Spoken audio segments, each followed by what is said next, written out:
Jadi memang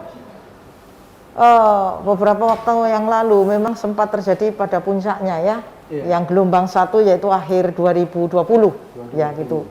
Kemudian kita menghadapi yang 20 yang gelombang kedua di 2021 yang kemarin nih baru-baru ini, varian baru yang namanya Delta begitu ya.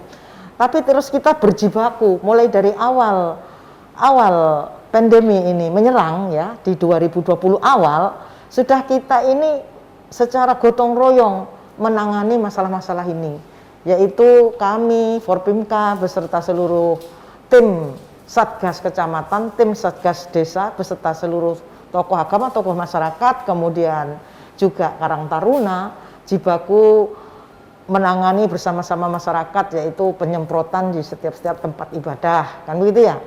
Yaitu tadi sosialisasi, pemakaian masker, cuci tangan di awal-awal begitu. Itu masih belum banyak kan? Terus saja kita gaungkan seperti itu. Kemudian kita juga siaran radio. Kemudian bahayanya COVID-19 ini gini gitu. Saat itu terus merambat, korban semakin banyak ya, terus menerus. Akhirnya tingkat kematiannya pun tinggi kan begitu ya. Ya sekarang ini sudah alhamdulillah ini mulai menurun ya berkat gotong royong bersama, yaitu kita laksanakan tracing, testing dan treatment. Ya, artinya kan menurut Ibu selaku Satgas Covid, ketika bahwa penanganan pandemi ini benar-benar ada hasil nyata dan alhamdulillah kasus di Indonesia sudah menurun ya. Sudah belasan ribu kalau sehingga penanganan COVID itu bisa maksimal, maka akan berdampak juga kepada UMKM. Ya, gitu kita ingin memang pandemi ini segera berakhir supaya pelaku-pelaku ekonomi, kemudian pelaku usaha ini bangkit, ya, pemulihan ekonomi. Ya, alhamdulillah ini sudah mulai turun. Kita sudah istilahnya begini, menangani bagi yang positif, ya.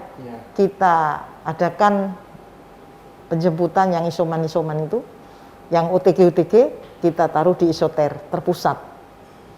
Jadi di isoter itu seluruh sarana prasarana kita sediakan, semuanya gratis, tidak ada biaya. Sampai tidak ada biaya, tidak biaya. Tidak apa artinya isu-isu yang sampai mencuat, yang lagi news ini bahwa sampai honor itu ini juga menjadi booming, Bu. Detik ini ya, detik ini penanganan COVID kemarin di Jember yang meledak itu kan tentang honor. Iya. Kami tidak berhonor, Cuman petugas jaganya itu bukan honor, istilah upah penjaga isoter itu bergantian petugasnya. Kemudian makanannya gratis, dipantau oleh dokter supaya yang isoman isoter ini terpantau. Jadi kalau isoman di rumah kan tidak terpantau. Bagaimana kita memperhatikannya gitu ya. Sementara kemudian yang paling penting itu kalau yang paling membahayakan ketika isoman yang sudah dampak positif ya, yang positif itu ada isoman di rumah, itu takutnya masih mobile, dia keluar, akhirnya ada klaster baru, kemudian di samping nulari yang seisi rumah, juga bisa nulari orang lain, karena dia nggak terpantau. Tapi kalau di isoter itu dijaga, terpantau betul kesehatannya bagaimana, kemudian makannya bagaimana, obat-obatannya bagaimana, begitu. Alhamdulillah ini sudah sembuh, kita pulangkan gitu ya. Terus sampai ini sudah turun begitu. Baik. Iya.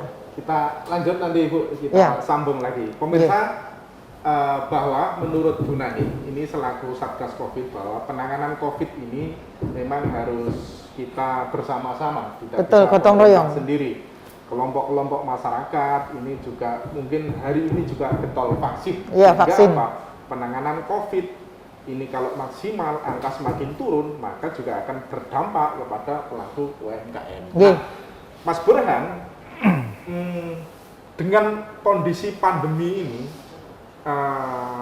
yang tentu tadi sudah dijelaskan oleh Mas Burhan bahwa UMKM apa yang diharapkan dalam penanganan pandemi ini, sehingga ketika pandemi ini bisa sedikit terurai, maka juga akan berdampak tentunya, kan gitu ya.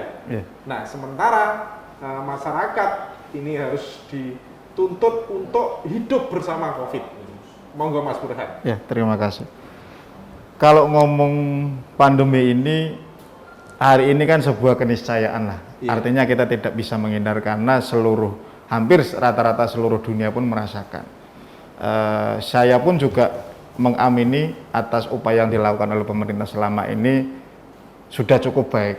Meskipun ketika ngomong tatarannya masih belum maksimal. Artinya saya mengamini apa yang disampaikan Bu Nani tadi, untuk penanganan COVID ini karena dampak nantinya juga ke pelaku UMKM, maka tidak serta-merta pemerintah hanya berjalan sendiri. Artinya tugas kita bersama.